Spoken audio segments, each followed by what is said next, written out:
नमस्कार, आप सभी का रमेश सुरेल यूट्यूब चैनल पर बहुत हार्दिक स्वागत है। राजस्थान में पिछले काफी वर्षों से पेपर आउट की घटनाएं, इंटरव्यू में रिश्वत प्रकरण के मामले, बैकडोर एंट्री से मार्कशीट बढ़ने के मामले लगातार सामने आए, जिसमें एसओजी, एसीबी, ईडी तमाम एजेंसियां जांच कर रही हैं, लेकिन फाइनल रिजल्ट का किसी को मालूम नहीं क्या होगा। जांच में कितने लोगों को दोषी साबित होकर जेल में जाएंगे। लेकिन अभी हाल ही में फिलहाल में आचार संहिता लगने से पहले राजस्थान सरकार ने कुछ नियुक्तियां की, जिसमें एक आरपीएससी के सदस्य हैं, उनकी नियुक्ति काफी चर्चा में है, काफी विवादास्पद है, काफी उस नियुक्ति का विरोध भी हो रहा है। अभी नवंबर में राजस्थान के विधानसभा चुनाव होने हैं। उस चुनाव से आचार संहिता लगने से जस्ट पहले एक आरपीएससी का सदस्य नियुक्त किया जाता है राजस्थान सरकार के द्वारा। वो है कर्नल केसरी सिंह जी की नियुक्ति। ये मीडिया में काफी चर्चा में है, सोशल मीडिया पर काफी विरोध हो रहा है और कर्नल केसरी सिंह जी का इस्तीफा मांगा जा रहा है। कौन है कर्नल केसरी सिंह जी, इनका विरोध क्यों हो रहा है, इसके पीछे कारण क्या है, क्यों चर्चा का विषय बना हुआ है, और इन तमाम बातों को लेकर इस वीडियो में चर्चा करूंगा। जब विरोध हुआ तब चर्चा में आया और विवादास्पद हुआ। उसके बाद राजस्थान के मुख्यमंत्री जी श्रीमान अशोक गहलोत जी ने इस मामले में अपना क्या वक्तव्य दिया, ट्वीट के माध्यम से क्या ट्वीट किया, इन तमाम बातों को लेकर चर्चा करूंगा कि ये विरोध क्यों हो रहा है, कौन है आखिर ये कर्नल केसरी सिंह जी, क्यों इस्तीफा मांगा जा रहा है, क्या कारण है। आज तक ऐसा कभी घटना में हुआ नहीं। अभी आपको मालूम है कि राजस्थान कर्मचारी चयन बोर्ड के अध्यक्ष की नियुक्ति की गई, लेकिन उसका ऐसा विरोध नहीं हुआ। लेकिन इसमें ऐसा क्यों विरोध हो रहा है, चर्चा करते हैं। आइए, आप मेरे चैनल पर यदि पहली बार जुड़े हैं तो चैनल को सब्सक्राइब करें, क्योंकि राजस्थान में पेपर आउट एक्सपर्ट कमेटी की खामियों को लेकर, प्रश्न पत्रों में गड़बड़ियों को लेकर कई बार मैंने आवाज उठाए हैं पेपर आउट को लेकर, ताकि आपकी आवाज मजबूती तरीके से उठाई जा सके। इसको लेकर चर्चा करते हैं। कर्नल केसरी सिंह जी ये आर्मी से रिटायर्ड आर्मी ऑफिसर हैं और कर्नल साहब हैं, और ये नागौर जिले से आते हैं और मकराना इनका एरिया है। राजस्थान में नवंबर में विधानसभा चुनाव है और ये पिछले काफी दिनों से राजनीति के अंदर सक्रिय थे और ये चुनाव लड़ने की इनकी मंशा थी और टिकट भी मांग रहे थे और चुनाव प्रचार के अंदर ये लगातार जनता से जनसंपर्क में थे। तब इसी बीच में राजस्थान कांग्रेस सरकार और राजस्थान सरकार ये सोचती है कि कांग्रेस पार्टी को कोई नुकसान नहीं हो और इन वोटों को अपने पास कैसे लिया जाए, इस तरीके से वो कर्नल केसरी सिंह जी को आरपीएससी का सदस्य नियुक्ति कर देते हैं। लेकिन कर्नल केसरी सिंह जी जब अपने जनता से जुड़ते हैं, तमाम जगह जब जाते हैं, अपने ट्विटर पर, फेसबुक पर, तमाम सोशल मीडिया प्लेटफॉर्म पर पोस्ट लिखते हैं, अलग अलग जगह भाषणों में अपने बयान देते हैं, अपने भाषण दिए, स्पीच दिए। उन भाषणों के बाद, उन ट्वीट, उन पोस्टों के बाद एक विशेष जाति के लोगों के खिलाफ दिए गए। इससे उस जाति के लोगों ने इस कर्नल केसरी सिंह जी का विरोध करना शुरू कर दिया। वो इससे आपके स्क्रीन पर हैं, आप देख रहे हैं कर्नल केसरी सिंह जी की जो पीछे की पोस्टें उनके वायरल हो रहे हैं। उनके दिए गए भाषण भी मैं इस वीडियो में सुनाऊंगा। मुख्यमंत्री जी ने क्या कहा वो भी मैं बताऊंगा। आप सभी को मालूम है कि आरपीएससी के सदस्य बाबूलाल कटारा जी का विषय अभी फिलहाल चर्चित रहा।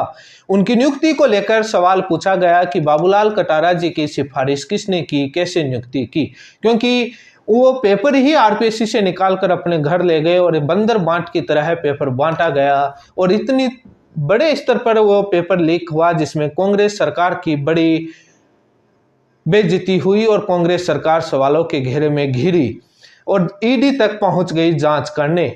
लेकिन उसी के सिलसिले में उसके बाद बैकडोर एंट्री से ओमार भरने का मामला सामने आता है, जिसमें कुमार विश्वास की पत्नी जी का नाम सामने आता है। हालांकि उस मामले में न्यायालय में मामला चल रहा है और जांच एजेंसी जांच कर रही है। अब जांच एजेंसी का क्या बताएं, क्या जांच करती हैं। आपको मालूम है कि राजस्थान कर्मचारी चयन बोर्ड का सीएचओ भर्ती पेपर लगभग 9 से 10 महीने पहले हुआ था, उसका पेपर आउट हुआ था। अभी तक एसओजी उस जांच में कुछ नहीं कर पाई। इसमें क्या करेगी वो जाने। एसीबी भी इंटरव्यू का रिश्वत प्रकरण मामला आरपीएससी का बहुत पहले सामने आया था, जिसको लेकर मैंने कई बार मेरे चैनल पर बोला है। लेकिन उसमें क्या हुआ सभी को मालूम है, जिस कर्मचारी को पकड़ा वो वापस अपनी ज्वाइनिंग पर चला गया। अब एसीबी हो, एसओजी हो, उन जांच एजेंसियों पर तो सवाल होंगे ही। जब ऐसी जांच अधूरी रहेंगी, कभी पूरी नहीं होंगी। रीट भर्ती 21 का मामला है, वो एसओजी जांच कर रही है। उस जांच में आज तक नहीं पता चला स्ट्रांग रूम की चाबी किसने दी, किसने प्राइवेट आदमियों की नियुक्ति की, उसका मालूम आज तक पता नहीं चला। वो जांच एजेंसियां क्या कर रही हैं। रीट प्रकरण के मामले में आपको मालूम है कि बीजेपी पार्टी ने किरोड़ी लाल मीणा जी सांसद साहब ने पूरा एक खुलासा किया था। उन्होंने आरोप लगाए थे कि राजीव गांधी स्टडी सर्किल के लोगों ने पेपर आउट किया, जिसमें सुभाष गर्ग जो मंत्री हैं उन तक तार बताए गए और सीएम तक उन्होंने आरोप लगाए थे। लेकिन उस मामले में सुभाष गर्ग पर कोई कार्रवाई नहीं हुई, ना उनसे कोई पूछताछ हुई। राजीव गांधी स्टडी सर्किल तक कोई आवाज नहीं, कोई आंच नहीं पहुंची। रीट प्रकरण में सभी को मालूम है कि किस प्रकार से कितना बड़ा पेपर आउट हुआ, कहां से हुआ, कैसे हुआ। और उस मामले में सभी को मालूम है कि किन लोगों ने, किरोड़ी लाल मीणा जी ने पूरी एक ब्रीफिंग बताई थी। आप सभी को मालूम है कि कौन लोग थे। लेकिन उसी सिलसिले में आगे बढ़ता है तो आरपीएससी के कई मामले सामने आते हैं। सीएचओ का पेपर मामला सामने आता है। लेकिन ये अभी मामला विवादास्पद बना हुआ है कि ये सवाल है कि कटारा जी की सिफारिश किसने की थी, कुमार विश्वास की पत्नी जो है उनकी सिफारिश किसने की, जो आरपीएससी का सदस्य बनाया गया। क्योंकि उनका भी बैकडोर एंट्री ओमार सीट वाले में, आरओ वाली भर्ती में मामला सामने आया जो एसीबी और कोर्ट में चल रहा है। उनकी सिफारिश किसने की। राजस्थान के बेरोजगार युवाओं का जो परीक्षा कराने वाली एजेंसियों से भरोसा उठता हुआ जा रहा है और वो सरकार से सवाल पूछते आ रहे हैं। क्योंकि पिछले सालों में ऐसे मामले बहुत ज़्यादा सामने आए हैं, पेपर आउट और तमाम प्रकरण सामने आए हैं। इसलिए भरोसा तो उठना है। उसके बाद नियुक्तियां भी जब ऐसे लोगों की जाती हैं जो विवादास्पद और एक विशेष सोच वाले, एक विशेष जाति के खिलाफ बयान देने वाले लोगों की आप नियुक्ति करेंगे तो सवाल तो होंगे। कर्नल केसरी सिंह जी वो आदमी हैं जो नागौर से आते हैं। उन्होंने एक विशेष जाति के, एक विशेष समुदाय समाज के लोगों के खिलाफ कई बार उन्होंने ट्वीट, पोस्ट और बयान और वीडियो में बोला है, जिससे वो समाज और वो जाति के लोगों ने विरोध जताना शुरू किया है और मुख्यमंत्री जी से डिमांड कर रहे हैं कि उसको हटाओ, उसका इस्तीफा वापस लो। ट्विटर पर ट्रेंड कर रहे हैं और धरना प्रदर्शन ज्ञापन भी हो रहा है। और राजस्थान कांग्रेस सरकार और राजस्थान कांग्रेस सरकार मंत्रियों को घेर रहे हैं, मुख्यमंत्री जी को घेर रहे हैं। कांग्रेस हाईकमान राहुल गांधी जी और हाईकमान आला कमान खड़गे साहब सभी को सवाल पूछ रहे हैं और घेर रहे हैं कि आप ये क्या कर रहे हैं। क्या राजस्थान में बीजेपी के लोगों की नियुक्ति हो रही है? बीजेपी का समर्थन करने वालों को राजस्थान कांग्रेस सरकार नियुक्ति करती है, उनका अपॉइंटमेंट करती है। लेकिन राजस्थान कांग्रेस सरकार के मुख्यमंत्री जी अपने ट्वीट में क्या कहते हैं उस पर मैं चर्चा करूंगा। उसके बाद जो कर्नल केसरी सिंह जी के जो बयान है वो भी मैं सुनाऊंगा कि उन्होंने बयान क्या दिया था, और कुछ और बातें हैं उन पर डिटेल से चर्चा करूंगा। आपको मालूम है कि कर्नल केसरी सिंह जी ने जो बयान दिए थे और जो एक विशेष जाति के खिलाफ दिए थे, बात एक आरपीएससी में सदस्य की नियुक्ति के लिए एक मापदंड होना चाहिए, एक क्वालिटी होनी चाहिए। बात किसी जाति विशेष समुदाय समाज की नहीं है। किसी भी जाति समाज समुदाय से आप किसी भी लोगों का नियुक्ति करें, बट क्वालिटी वाले, एक अच्छी सोच वाले लोगों की नियुक्ति होनी चाहिए। क्योंकि राजस्थान में प्रशासनिक सेवाओं और तमाम भर्तियों के इंटरव्यू प्रोसेस वो लोग करते हैं। जब आप एक विशेष सोच वाले लोगों को बैठाएंगे, जब इंटरव्यू के अंदर कैसे काम होगा, कैसे क्वालिटी वाले लोगों का चयन होगा, वो वैसे ही प्रकृति के लोगों का चयन करने की कोशिश करेंगे। तो ये एक राजस्थान के अंदर बहुत बड़ा आगे नुकसान हो सकता है।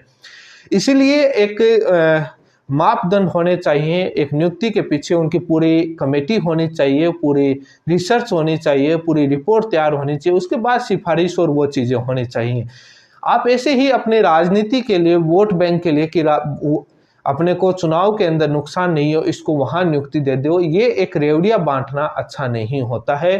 क्योंकि इससे क्वालिटी राजस्थान की लोगों का भरोसा उठता है और जो प्रशासन है वो बाद में एक क्वालिटी वाला, अच्छा गुड गवर्नेंस वाला प्रशासन नहीं मिलेगा। आगे भविष्य में जाकर समस्याएं पैदा होती हैं।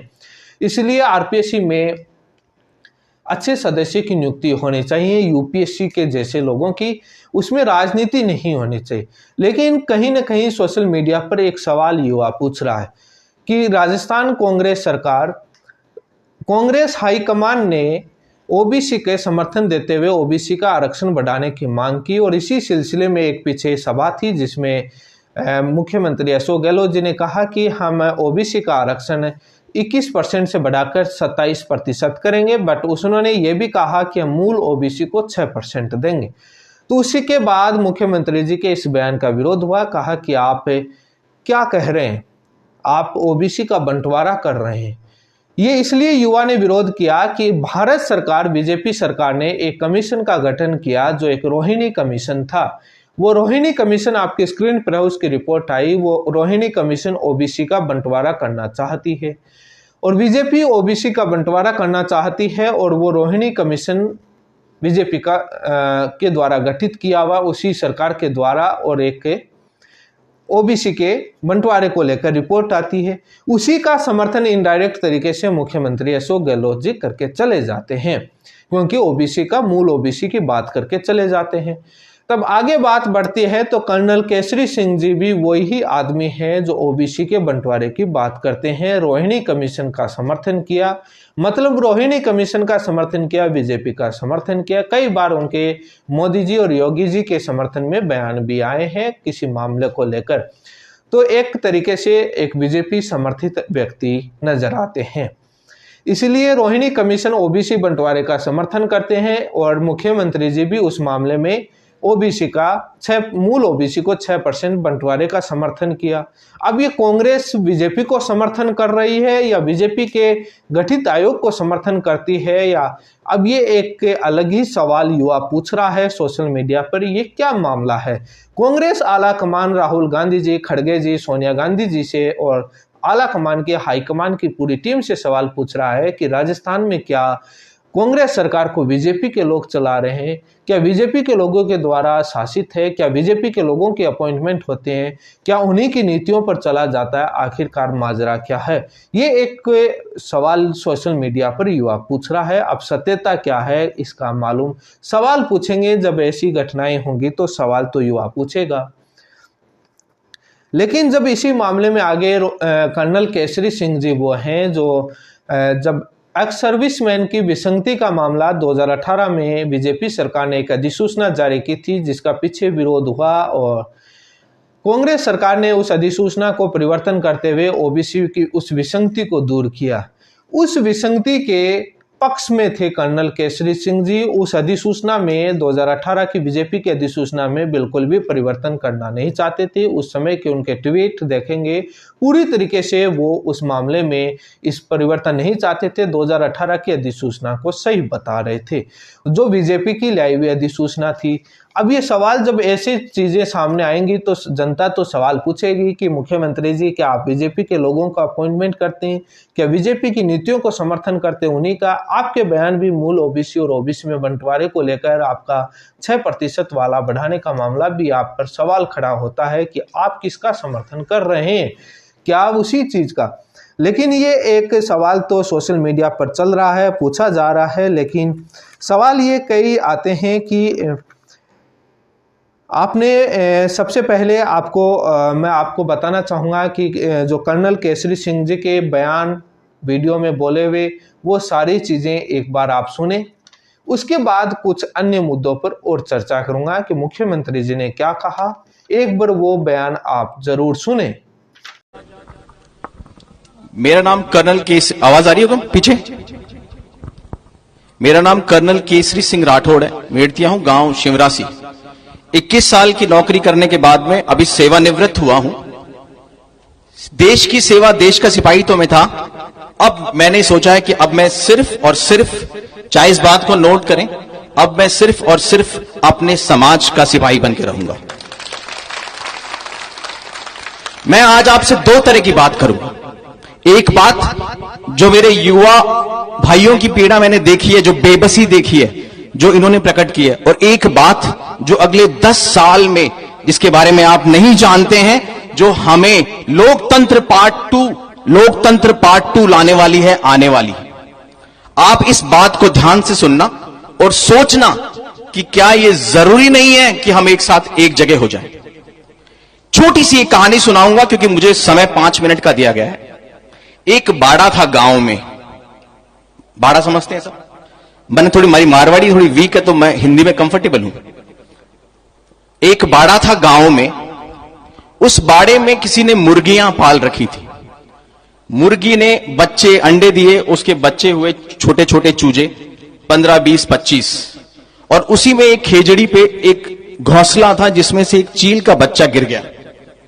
वो गिरा मुर्गियों के बच्चों के बीच में। मुर्गी का बच्चा अंडे से निकलते ही उछल के खड़ा हो जाता है, सुंदर लगता है और ची ची ची करता और पीछे पीछे भागता है। देखा है सबने?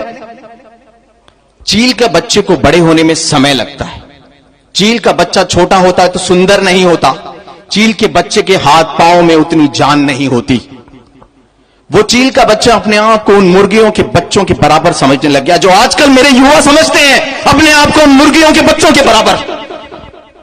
वो चील का बच्चा ये महसूस करने लग गया कि मैं भी मुर्गी हूं, और गई गुजरी मुर्गी हूं जो उन मुर्गियों के बच्चों के साथ साथ जो उसकी तौहीन करते थे कि देख तुझसे तो चला भी नहीं जाता, तेरे तो पंख भी नहीं है, तू तो पीछे पीछे घिसट के आ रहा है।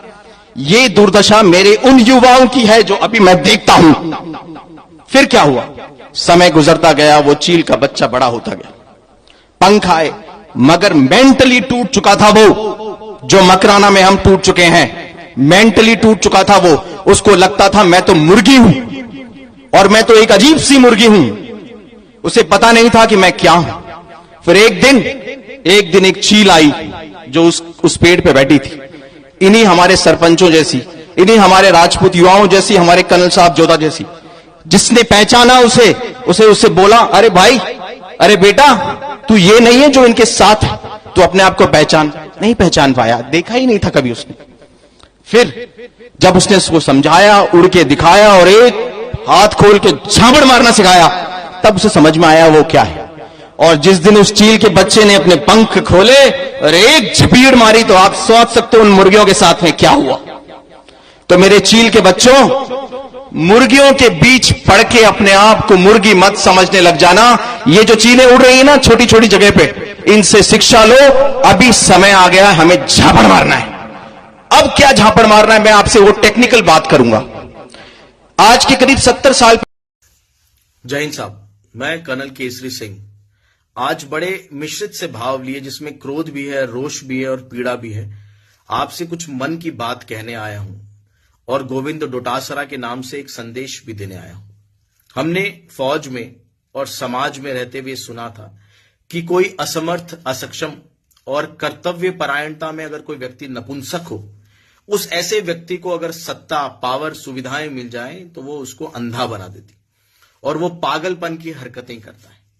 ऐसे ही एक मानसिक दिवालियेपन के सुप्रीम उदाहरण इस प्रदेश में स्टैब्लिश कर रहे हैं, रोज नए आयाम मानसिक दिवालियेपन के स्थापित कर रहे हैं, वो हैं गोविंद डोटासरा, जिनको बहुत सारे चीजों के चलते समाज में उनके मान सम्मान की बातें करते हुए उनको एक एजुकेशन मिनिस्टर से हटा के, शिक्षा मंत्री से हटा के एक राजनीतिक पद पर बैठा दिया गया कि भाई बैठ जाओ और अपने आप को सुधार लो। नहीं मानेंगे, राजनीतिक सामंजस्य को बिगाड़ने की बात करेंगे ही करेंगे और चैलेंज करेंगे सीधा मान स्वाभिमान की उन बातों को जिनसे उनका कोई दूर दूर का वास्ता नहीं। मैं आपसे एक बात कहना चाहता हूं कि आपकी पिछली 7 से 10 पीढ़ियों ने महाराणा प्रताप की शौर्य गाथाएं, उनके स्वाभिमान की गाथाएं पढ़ी हैं, सुनी हैं, और आपकी अगली 100 पीढ़ियां भी अगर राजस्थान में रहेंगी तो महाराणा प्रताप के स्वाभिमान की कथाएं और गाथाएं पढ़ेंगी भी और सुनेंगी भी। अब बात करते हैं स्वाभिमान की।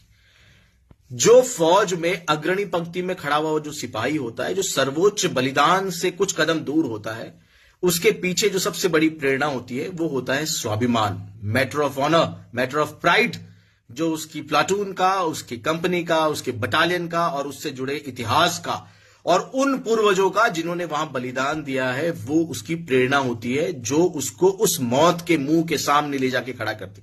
आप इन बातों को नहीं समझेंगे क्योंकि मान, सम्मान, मर्यादा और लोक लिहाज से आप बहुत दूर जा चुके हैं।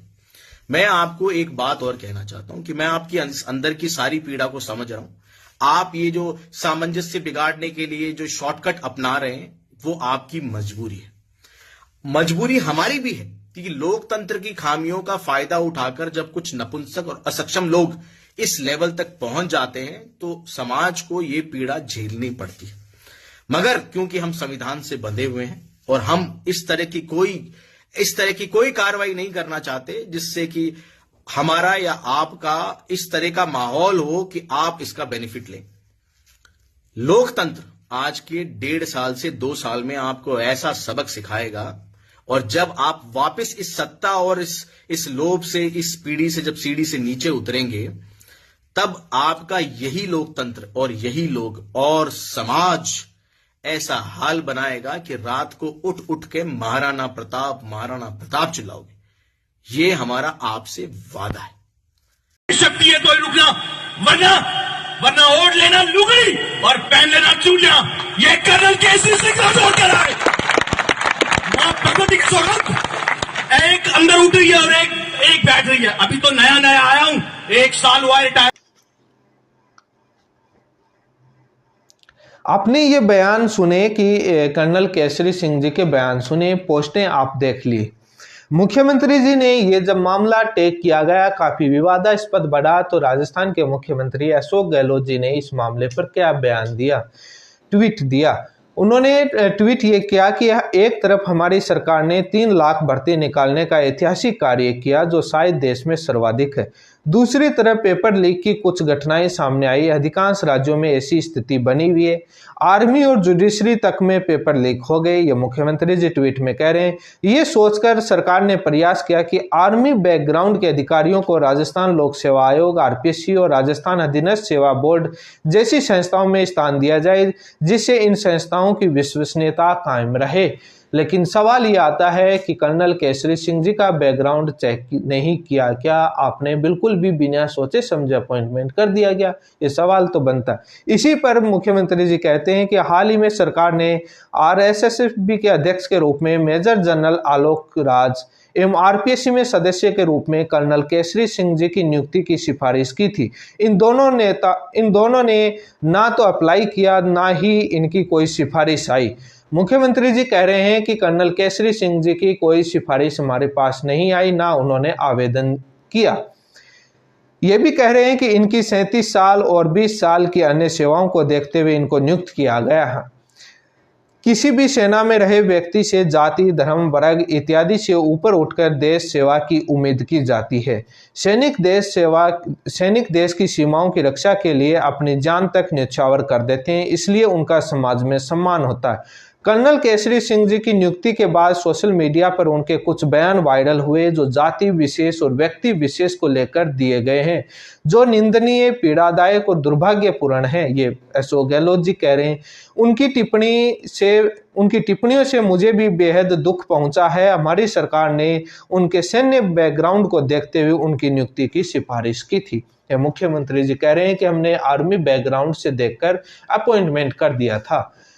मेरा एक सवाल है कि क्या आर्मी की भर्तियों में पेपर आउट नहीं होते? क्या उनकी भर्तियों में गफले नहीं होते? शेखावाटी में सबसे ज्यादा आर्मी में लोग लगते हैं। जब वहां पर आर्मी की भर्ती आती है तो फिजिकल होने के बाद उसके बाद ये बहुत सारे वहां एजेंट घूमते हैं और काफी बार हम सुनते हैं कि फिजिकल पास है तो हम पेपर पास करा देंगे। ऐसा चलता है और ऐसा सुन रहे हैं। अब वो एक जांच का विषय है कि जब ऐसा हो रहा है, पब्लिक में चल रहा है, तो पूरी तरीके से झूठ तो नहीं है। और ऐसा कई बार आर्मी के पेपर आउट भी हुए हैं। ये मुख्यमंत्री जी अपने ट्वीट में भी कहा है।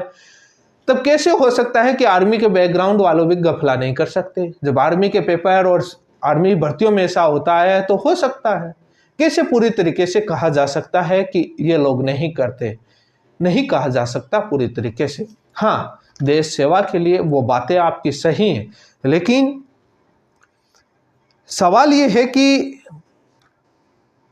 आप किसी को भी कैसे ऐसे नियुक्ति कर सकते हैं?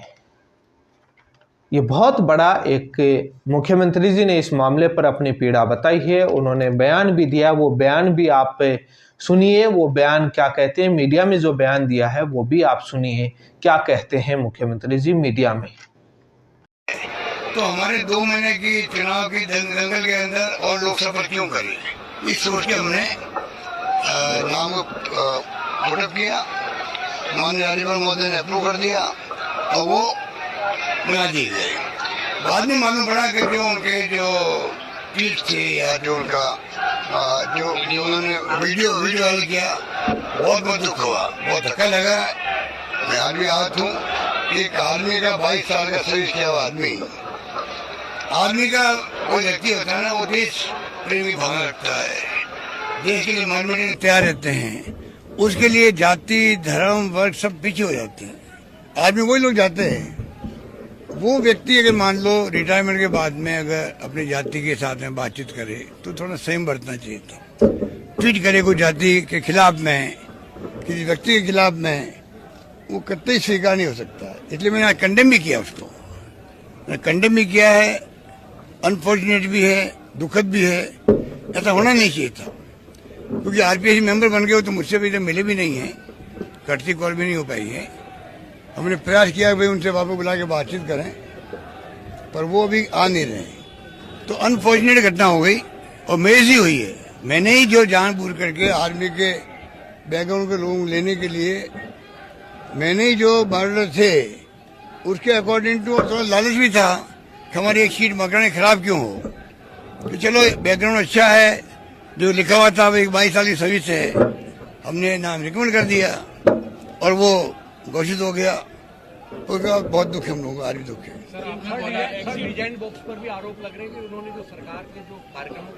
ये आपने वो बयान भी सुना कि मुख्यमंत्री जी ने क्या कहा, लेकिन वोट बैंक के चक्कर में ऐसे सदस्यों की नियुक्ति नहीं होनी चाहिए। कोई क्राइटेरिया, मापदंड, क्वालिटी होनी चाहिए। मैं किसी के समर्थन में या विरोध में नहीं आया हूं, क्योंकि क्वालिटी होना जरूरी है।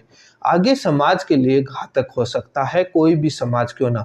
आज एक ऐसे आदमी की नियुक्ति की गई है, उसके बाद किसी दूसरे आदमी की नियुक्ति, लेकिन मुख्यमंत्री जी कह रहे हैं कि हमसे मिले ही नहीं। तो इस पर कई सवाल खड़े होते हैं कि ऐसे कैसे आपने वहां पर आपने ये तो जाना कि वो चुनाव लड़ने वाले हैं, टिकट मांगने वाले आए हैं, तो उनकी बैकग्राउंड हिस्ट्री नहीं जानी।